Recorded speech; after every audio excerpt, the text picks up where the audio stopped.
मेरे प्यारे देशवासियों, मन की बात में अब मैं उस विषय को साझा करना चाहता हूँ जिसे सुनकर हर भारतवासी का सिर गर्व से ऊंचा हो जाएगा। लेकिन इसके बारे में बताने से पहले मैं आपसे एक सवाल करना चाहूंगा। क्या आपने चराई देऊ मैदान का नाम सुना है?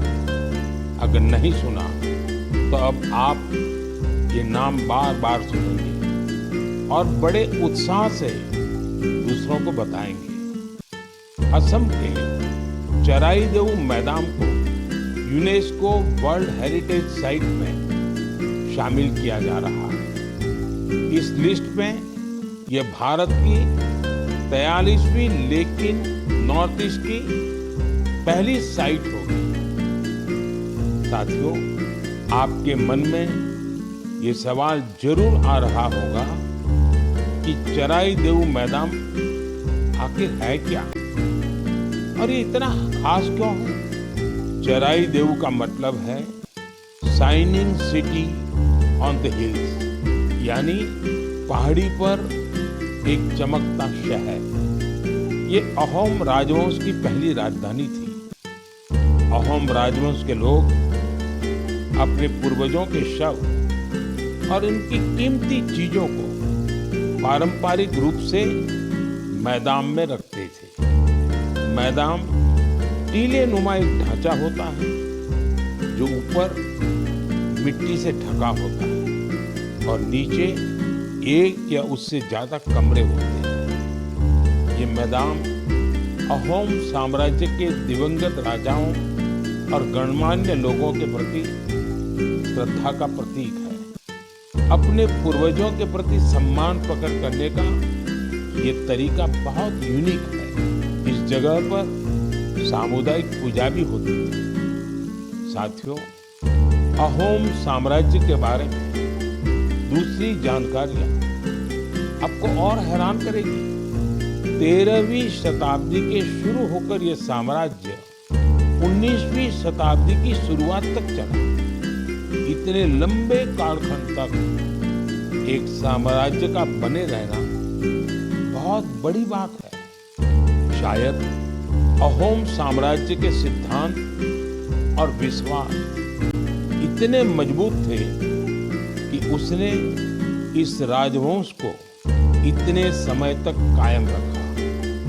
मुझे याद है कि इसी वर्ष 9 मार्च को मुझे अदम्य साहस और शौर्य के प्रति महान अहोम योद्धा लसित बोरफुकन की सबसे ऊंची प्रतिमा के अनावरण का सौभाग्य मिला था। इस कार्यक्रम के दौरान अहोम समुदाय आध्यात्मिक परंपरा का पालन करते हुए मुझे अलग ही अनुभव हुआ था।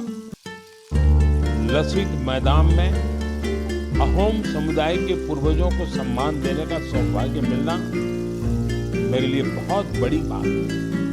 अब चराई देऊ मैदान के वर्ल्ड हेरिटेज साइट बनने का मतलब होगा कि यहाँ पर और अधिक पर्यटक आएंगे।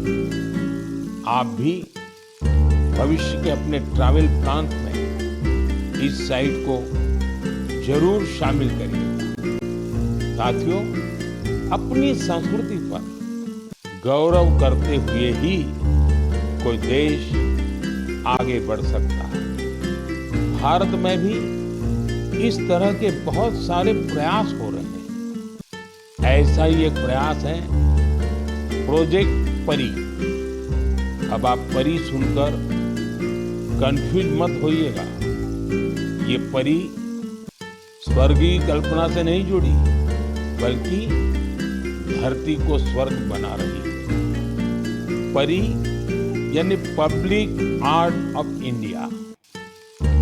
प्रोजेक्ट परी पब्लिक आर्ट को लोकप्रिय बनाने के लिए उभरते कलाकारों को एक मंच पर लाने का बड़ा माध्यम बन रहा है। आप देखते होंगे सड़कों के किनारे, दीवारों पर, अंडरपास में बहुत ही सुंदर पेंटिंग्स बनी हुई दिखती है। ये पेंटिंग्स और ये कलाकृतियां यही कलाकार बनाते हैं जो परी से जुड़े हैं। इससे जहां हमारे सार्वजनिक स्थानों की सुंदरता बढ़ती है, वहीं हमारे कल्चर को और ज्यादा पॉपुलर बनाने में भी मदद मिलती है। उदाहरण के लिए दिल्ली के भारत मंडपम को ही लीजिए। यहाँ देश भर के अद्भुत आर्टवर्क्स आपको देखने को मिल जाएंगे। दिल्ली में कुछ अंडरपास और फ्लाईओवर पर भी आप ऐसे खूबसूरत पब्लिक आर्ट देख सकते हैं। मैं कला और संस्कृति प्रेमियों से आग्रह करूंगा कि वे भी पब्लिक आर्ट पर और काम करें। ये हमें अपनी जड़ों पर गर्व करने की सुखद अनुभूति देगा। मेरे प्यारे देशवासियों, मन की बात में अब बात रंगों की, ऐसे रंगों की जिन्होंने हरियाणा के रोहतक जिले की 250 से ज्यादा महिलाओं के जीवन में समृद्धि के रंग भर दिए। हथकरघा उद्योग से जुड़ी ये महिलाएं पहले छोटी छोटी दुकानें और छोटे मोटे काम कर गुजारा करती थी, लेकिन हर किसी में आगे बढ़ने की इच्छा तो होती ही होती है। इसलिए इन्होंने उन्नति सेल्फ हेल्प ग्रुप से जुड़ने का फैसला किया और इस ग्रुप से जुड़कर उन्होंने ब्लॉक प्रिंटिंग और रंगाई में ट्रेनिंग हासिल की। कपड़ों पर रंगों का जादू बिखेरने वाली ये महिलाएं आज लाखों रुपये कमा रही हैं। इनके बनाए बेड कवर, साड़ियां और दुपट्टों की बाजार में भारी मांग है।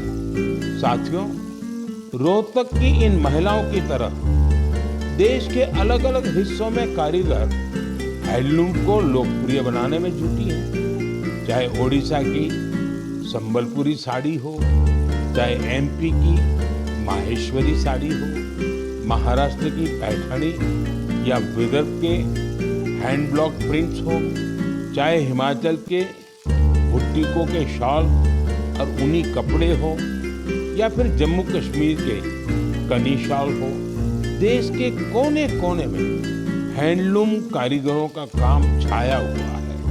और आप ये तो जानते ही होंगे, कुछ ही दिन बाद 7 अगस्त को हम नेशनल हैंडलूम डे मनाएंगे। आजकल जिस तरह हैंडलूम उत्पादों ने लोगों के दिलों में अपनी जगह बनाई है, वो वाकई बहुत सफल है, जबरदस्त है। अब तो कई निजी कंपनियां भी एआई के माध्यम से हैंडलूम उत्पाद और सस्टेनेबल फैशन को बढ़ावा दे रही है। कोशा एआई, हैंडलूम इंडिया, डी जंग, नोवाटेक्स, ब्रह्मपुत्रा फेबल्स, ऐसे कितने ही स्टार्टअप भी हैंडलूम उत्पादों को लोकप्रिय बनाने में जुटे हैं।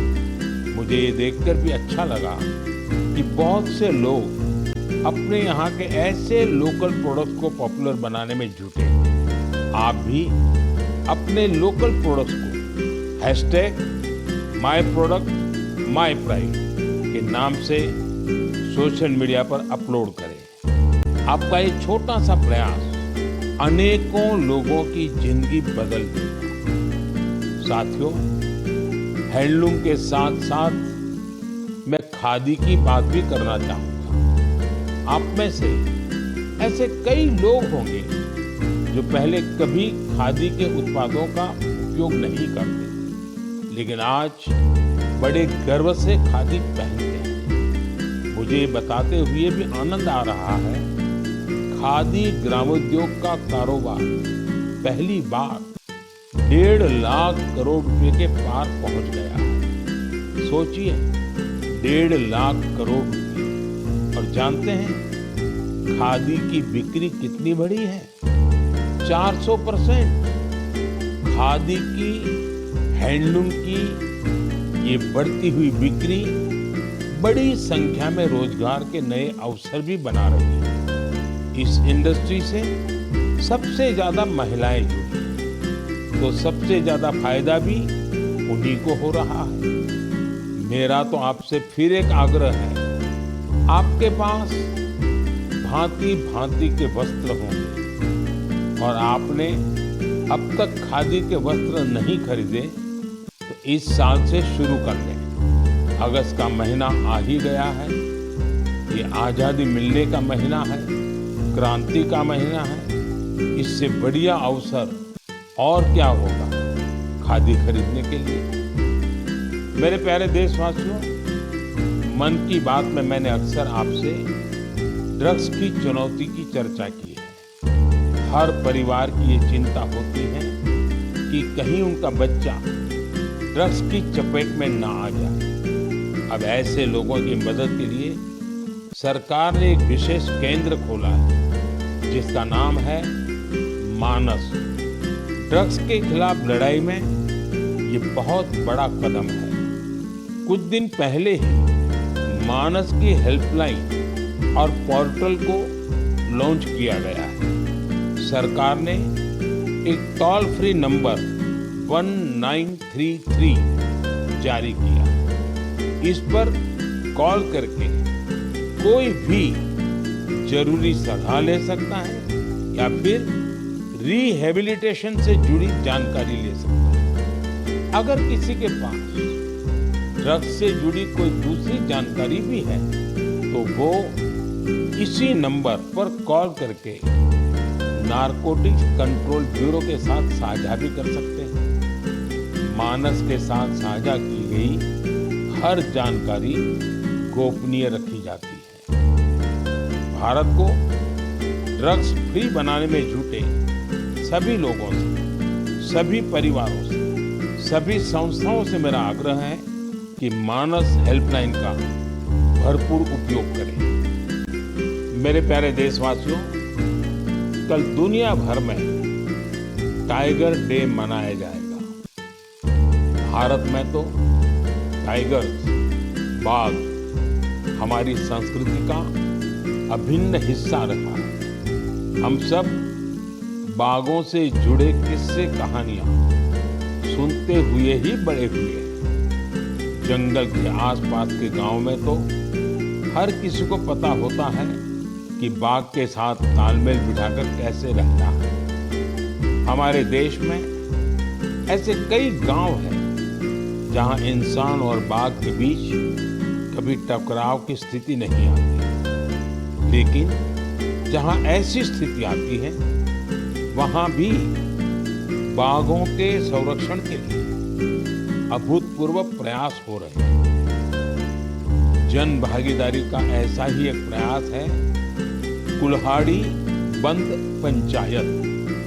राजस्थान के रणथंभौर से शुरू हुआ कुल्हाड़ी बंद पंचायत अभियान बहुत दिलचस्प है। स्थानीय समुदायों ने स्वयं इस बात की शपथ ली है कि जंगल में कुल्हाड़ी के साथ नहीं जाएंगे और पेड़ नहीं काटेंगे। इस एक फैसले से यहाँ के जंगल एक बार फिर से हरे भरे हो रहे हैं और बाघों के लिए बेहतर वातावरण तैयार हो रहा है। साथियों, महाराष्ट्र का ताडोबा अंधारी टाइगर रिजर्व बाघों के प्रमुख बसेरों में से एक है।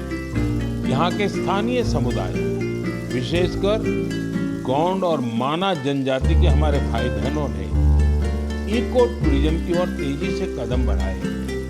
उन्होंने जंगल पर अपनी निर्भरता को कम किया है ताकि यहाँ बाघों की गतिविधियां बढ़ सके। आपको आंध्र प्रदेश में नल्ला मलाई की पहाड़ियों पर रहने वाले चेंचू जनजाति के प्रयास भी हैरान कर देंगे। उन्होंने टाइगर ट्रैकर्स के तौर पर जंगल में वन्य जीवों के मूवमेंट की हर जानकारी जमा की। इसके साथ ही वे क्षेत्र में अवैध गतिविधियों की निगरानी भी करते रहे। इसी तरह उत्तर प्रदेश के पीलीभीत में चल रहा बाघ मित्र कार्यक्रम भी बहुत चर्चा में है। इसके तहत स्थानीय लोगों को बाघ मित्र के रूप में काम करने की ट्रेनिंग दी जाती है। ये बाघ मित्र इस बात का पूरा ध्यान रखते हैं कि बाघों और इंसानों के बीच टकराव की स्थिति न बने। देश के अलग अलग हिस्सों में इस तरह के कई प्रयास जारी हैं।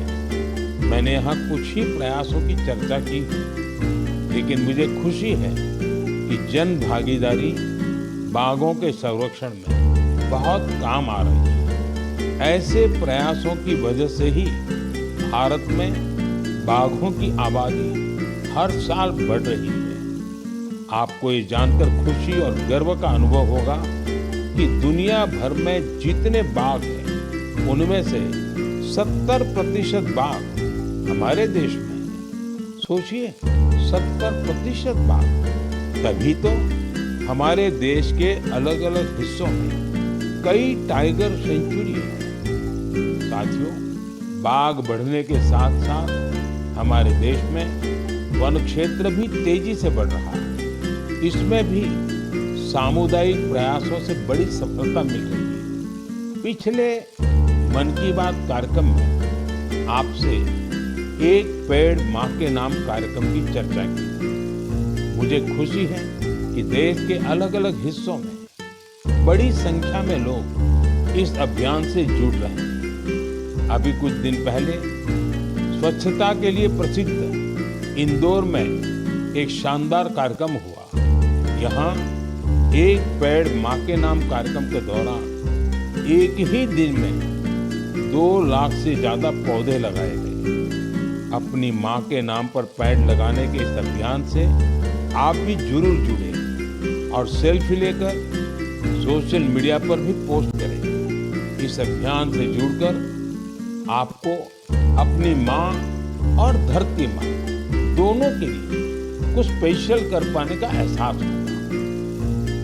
मेरे प्यारे देशवासियों, 15 अगस्त का दिन अब दूर नहीं है और अब तो 15 अगस्त के साथ एक और अभियान जुड़ गया है, हर घर तिरंगा अभियान।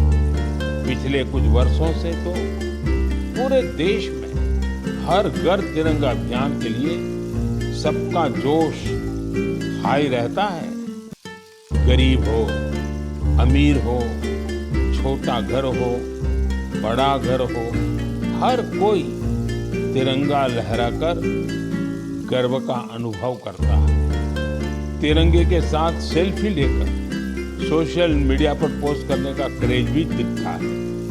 आपने गौर किया होगा, जब कॉलोनी या सोसाइटी के एक एक घर पर तिरंगा लहराता है तो देखते ही देखते दूसरे घरों पर भी तिरंगा दिखने लगता है। यानी हर घर तिरंगा अभियान तिरंगे की शान में एक यूनिक फेस्टिवल बन चुका है। इसे लेकर अब तो तरह तरह की इनोवेशन भी होने लगे। 15 अगस्त आते आते घर में, दफ्तर में, कार में तिरंगा लगाने के लिए तरह तरह के प्रोडक्ट दिखने लगते हैं। कुछ लोग तो तिरंगा अपने दोस्तों पड़ोसियों को बांटते भी हैं। तिरंगे को लेकर ये उल्लास, ये उमंग हमें एक दूसरे से जोड़ती है। साथियों, पहले की तरह इस साल भी आप हर घर तिरंगा.com पर तिरंगे के साथ अपनी सेल्फी जरूर अपलोड करेंगे। और मैं आपको एक और बात याद दिलाना चाहता हूँ, हर साल 15 अगस्त से पहले आप मुझे अपने ढेर सारे सुझाव भेजते हैं। आप इस साल भी मुझे अपने सुझाव जरूर भेजिए। आप MyGov या नमो ऐप पर भी अपने सुझाव भेज सकते हैं। मैं ज्यादा से ज्यादा सुझावों को 15 अगस्त के संबोधन में कवर करने की कोशिश करूंगा। इस समय पूरी दुनिया में पेरिस ओलंपिक्स छाया हुआ है। ओलंपिक्स हमारे खिलाड़ियों को विश्व पटल पर तिरंगा लहराने का मौका देता है, देश के लिए कुछ कर गुजरने का मौका देता है। आप भी अपने खिलाड़ियों का उत्साह बढ़ाइए, चीयर फॉर भारत।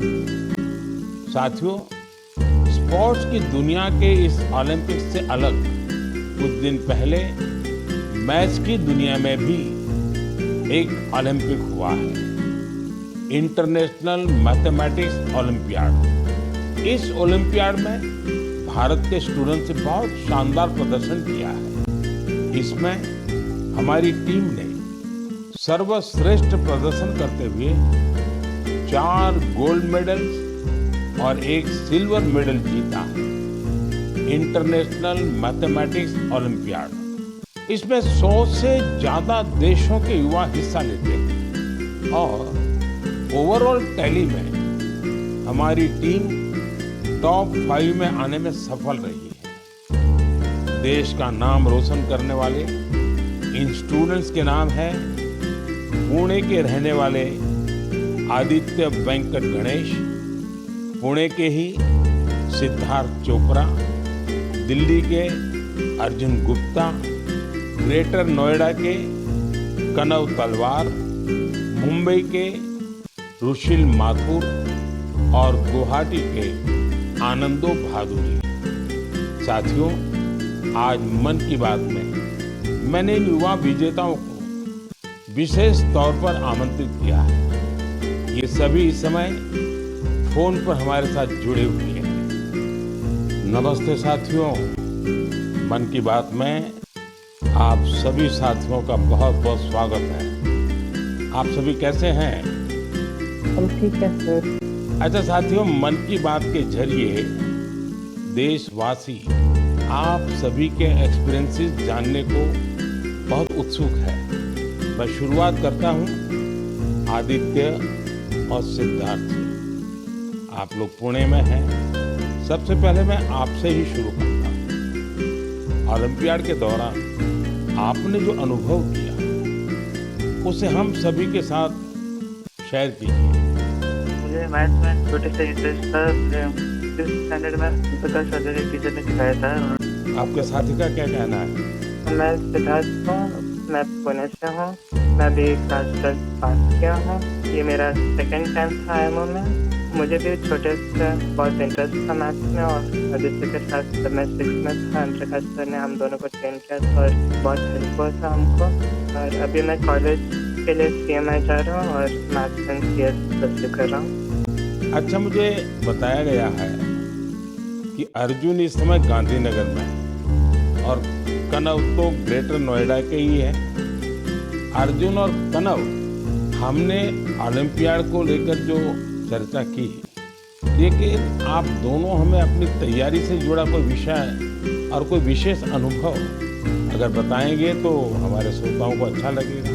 नमस्ते सर, जय हिंद। मैं अर्जुन बोल रहा हूँ। जय हिंद अर्जुन। मैं दिल्ली में रहता हूँ और मेरी मदर श्रीमती आशा गुप्ता फिजिक्स की प्रोफेसर हैं दिल्ली यूनिवर्सिटी में और मेरे father Shri Amit Gupta chartered accountant हैं। मैं भी बहुत गौरवान्वित महसूस कर रहा हूँ कि मैं अपने देश के प्रधानमंत्री से बात कर रहा हूँ और सबसे पहले मैं अपनी सफलता का श्रेय अपने माता पिता को देना चाहूँगा। मेरा नाम कनव तलवार है। मैं ग्रेटर नोएडा उत्तर प्रदेश में रहता हूँ और कक्षा 11वीं का छात्र। मैथ्स मेरा पसंदीदा सब्जेक्ट है और मुझे बचपन से मैथ्स बहुत पसंद है। बचपन में मेरे पिता मुझे पजल्स कराते थे जिससे मेरा इंटरेस्ट बढ़ता गया। आनंदो, आप अभी गुवाहाटी में हैं और आपका साथी रुशील आप मुंबई में हैं। मेरे आप दोनों से एक क्वेश्चन है। देखिए, मैं परीक्षा पे चर्चा तो करता ही रहता हूँ और परीक्षा पे चर्चा के अलावा अन्य कार्यक्रमों में भी मैं स्टूडेंट से संवाद करता रहता हूँ। बहुत से छात्रों को मैथ से इतना डर लगता है, नाम सुनते ही घबरा जाते हैं। आप बताइए कि मैथ से दोस्ती कैसे की जाए? सर, मैं रुशिल माथुर हूँ। जब हम छोटे होते हैं और हम पहली बार एडिशन सीखते हैं, हमें कैरी फॉरवर्ड समझाया जाता है, पर हमें कभी ये समझाया नहीं जाता कि कैरी फॉरवर्ड होता क्यों है। जब हम कंपाउंड इंटरेस्ट पढ़ते हैं, हम ये क्वेश्चन कभी नहीं पूछते कि ये कंपाउंड इंटरेस्ट का फॉर्मूला आता कहाँ से। मेरा मानना ये है कि मैथ्स एक्चुअली एक सोचने और प्रॉब्लम सॉल्विंग की एक कला है। आनंदो, कुछ कहना चाहेंगे? नमस्ते PM जी, मैं आनंद खैरव गुवाहाटी से। मैं भी अभी 12वीं कक्षा पास किया हूँ। यहाँ के लोकल ओलंपियाड में 6th और 7th में करता था। वहाँ से ही हुई। ये मेरी दूसरी IMO थी। दोनों IMO बहुत अच्छे लगे। मैं रुशिल जो कहा उससे मैं सहमत हूँ और मैं ये भी कहना चाहूँगा कि जिन्हें मैथ से डर है उन्हें धैर्य की बहुत ज़रूरत है। मुझे विश्वास है कि मैथ्स के इन युवा महारथियों को सुनने के बाद दूसरे युवाओं को मैथ्स को एंजॉय करने की प्रेरणा मिलेगी। मेरे प्यारे देशवासियों, मन की बात के इस एपिसोड में आपसे जुड़कर बहुत अच्छा लगा। अगली बार फिर मिलेंगे देश की नई उपलब्धियों के साथ, जन भागीदारी के नए प्रयासों के साथ। आप मन की बात के लिए अपने सुझाव जरूर भेजते रहें। आने वाले समय में अनेक पर्व भी आ रहे हैं। आपको सभी पर्वों की ढेर सारी शुभकामनाएं। आप अपने परिवार के साथ मिलकर त्योहारों का आनंद उठाएं। देश के लिए कुछ न कुछ नया करने की ऊर्जा निरंतर बनाए रखें। बहुत बहुत धन्यवाद। नमस्कार।